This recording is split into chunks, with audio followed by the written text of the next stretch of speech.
Riverhawk fans, welcome back to this week's edition of the Riverhawk Report. It was a trying weekend for Riverhawk athletics as our hockey team and basketball teams ended their season, as well as indoor track and field.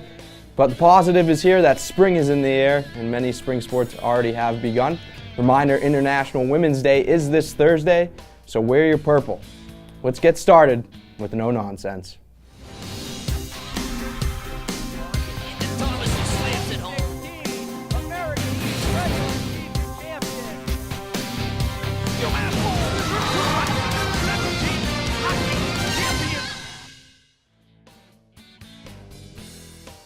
The men's hockey season came to an end this past weekend as Merrimack College bested the Riverhawks on Friday and Saturday night to win the best-of-3 series 2-0.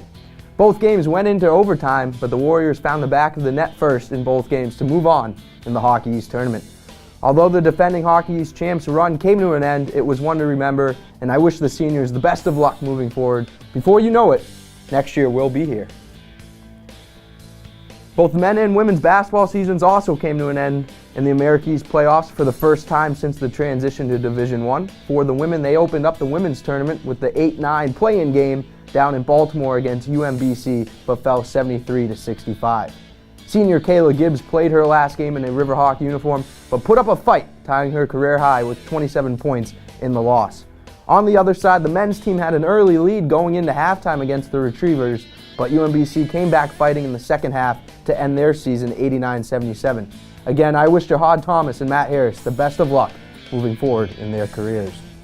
The indoor track and field team ended their campaign competing in the ECAC IC4A championships this past weekend, with many finishing strong coming off the America East championships. Sean Munnelly set a score record in the 800-meter race. We now turn to the outdoors for both the men and women track and field teams. Ed Stevenson's squad played in another one-goal affair this past weekend, falling to Monmouth 9-8 in the very last seconds in the home opener. They take on Providence tonight and Manhattan on Saturday.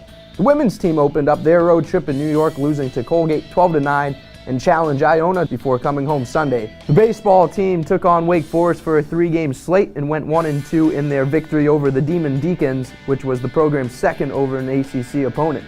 Nick Rand picked up a crucial strikeout in the bottom of the ninth with bases loaded and 2 outs to secure the 5-3 win. Next up, they battled the Virginia Military Institute for a series this weekend starting Friday. The softball team will be back in action after a weekend off for 2 games against Mississippi State and Illinois.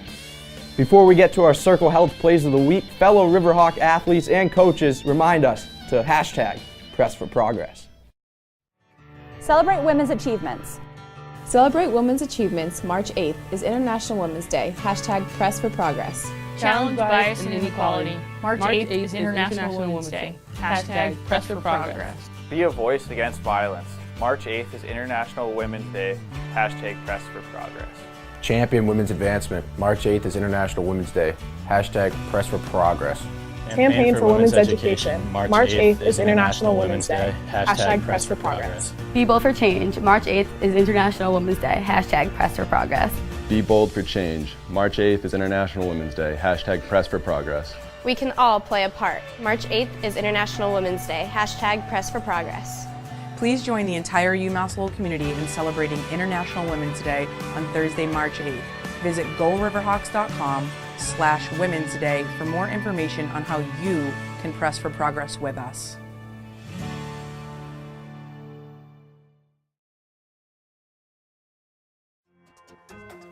Five plays this week, and we start off with the number 5. Connor Bennett against UMBC. Contested, puts it up, and it falls as time comes to a close here in the first half. The Riverhawks would have the lead, but it would not hold as UMBC bounces them out of the tournament.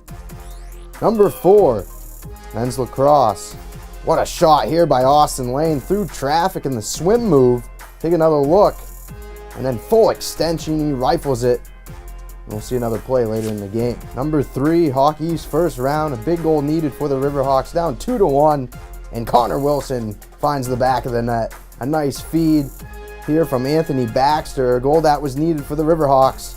And it would push the game to overtime, but they would fall as their season comes to an end. Number 2, back to that game against Monmouth. A great defensive play here on the rush, picked up by the Riverhawks.